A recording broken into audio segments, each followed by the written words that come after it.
What's up, ladies and gentlemen? I am the Best Virginian, and today I'm going to be reviewing some Fallout 76 locations and comparing them to their real-life West Virginia counterparts. I am a lifelong West Virginian, and I'm a photographer, I'm a video maker. I've spent the last couple years traveling around the state, documenting some of the amazing places here in the Mountain State, and today I thought I would compare the Fallout 76 representations of areas to their real-life counterparts. We're going to be looking at 3 locations today. We're going to be looking at Fort Defiance, we're going to be looking at Pricketts Fort, and we're going to be looking at the National Isolated Radio Array. So without any further ado, let's get right into it. Now, I'll be grading these based off of 2 major factors. First of all, geographical accuracy. How close are these locations to other locations in Fallout 76 compared to these places' locations in the actual state of West Virginia? And secondly, the attention to detail. How accurate are these places depicted in Fallout 76? I will be given some bonus points if there's a story or mechanical reason for some of these inaccuracies, so I'll be pretty lenient with everything. In my opinion, I'll be pretty lenient with everything. So first of all, we have Fort Defiance, aka the Trans-Allegheny Lunatic Asylum, aka pretty much everyone in West Virginia over the age of 30, definitely over the age of 40, knows it best as Weston State Hospital. So first of all, geographical accuracy. Weston State Hospital is located in between Clarksburg and Sutton, West Virginia, kind of in between the Mountain Lakes region and north central West Virginia. So in-game, it's kind of in the furthest southeastern part of the map. Its closest neighbors being Spruce Knob and Watauga. It's about 100 miles from Spruce Knob to Weston State Hospital and about 125 miles from Watauga to there. So all in all, I'd have to give it kind of a C+ based off of that. Now, the building itself, they did an amazing job with. The building featured in-game is the oldest and most well-known structure in the facility, known as the Kirkbride Building. There are other buildings on the premises. There's a medical center, a geriatric center, a CI or criminally insane center, but the only one featured in-game is the Kirkbride Building, and they did an amazing job with it. It's a very old structure. Construction on it began prior to the American Civil War. It's also the largest hand stone cut structure in the United States. And really the only issues I have with the outside of the building is it would appear that you enter the premises of the area through the back, where in the real world you enter through the front. This becomes very apparent whenever you look for the fountain that is iconically in front of the Weston State Hospital. For a while, I thought you were approaching through the front and there was just like military equipment blocking it.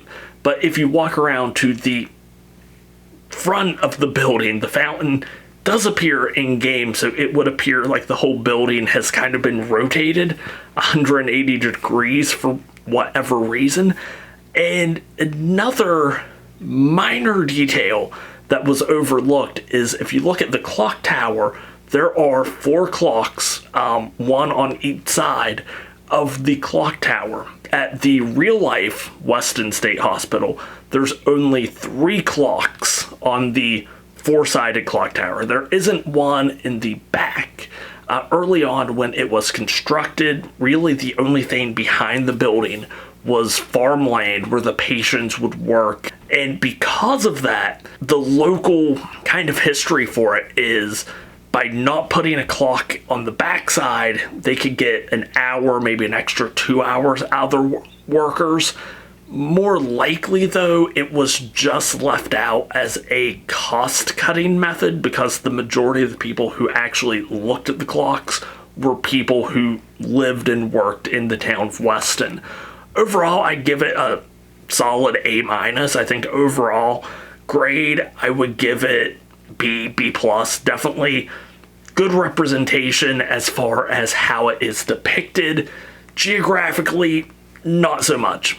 Next up, we have Pricketts Fort, also known as Pricketts Fort State Park. So geographically, Pricketts Fort is in the northernmost part of the map, its closest neighbors being Philippi, which eventually I'll have to talk about Philippi, and the Palace of the Winding Path, aka the real-life Palace of Gold.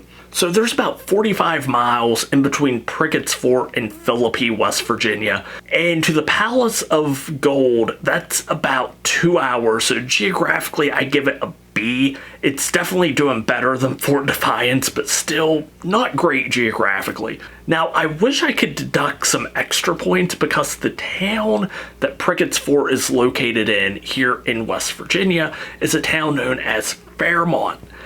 Which is completely missing, completely MIA from the game. Which is super weird given kind of the importance historically that Fairmont has played in West Virginia state history. It's the first place where the pepperoni roll was successfully sold. Fairmont is also the hometown of father of West Virginia, Francis Pierpont, and famous West Virginia folklorist Ruth Ann Musick actually taught at Fairmont College, which would later become Fairmont State University, and just none of that is featured in Fallout 76 at all. Just none of it. I'll even give it some bonus points because there is a story reason in game for why Pricketts Fort's located where it is in game. Because they wanted to build it as kind of a tourist trap as close to the railroad as they could get. So for that reason, it's probably not in-game where it should be. Likewise, the actual Pricketts Fort probably isn't exactly where it was originally located. We know roughly where it's supposed to be because there are some landmarks in the area like the Job Prickett House and the Prickett Family Cemetery that we can kind of deduce where it was originally located at, but we can't be 100% sure. So for that reason, I'll give it a B+. Yeah, definitely, I'll definitely give it a pretty high grade, even though I have some issues with it. So accurately, the fort is a fort. It's much larger, it's much more grandiose than the actual Pricketts Fort is, but again, if in-game it's supposed to be depicted as this giant, over-the-top, grandiose tourist trap, I think they did a really good job depicting it that way. So overall, I would give it an A after you attach all the extra, like, story reasons to it, but just for how it is, I mean, solid B+, A-, somewhere in that range. Definitely did a pretty good job with Pricketts Fort.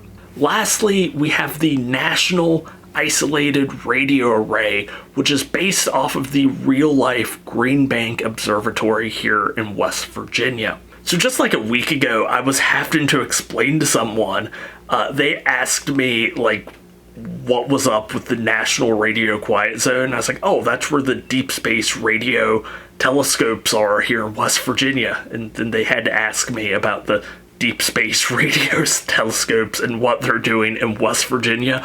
There's a lot of weird stuff in West Virginia. West Virginia's cool.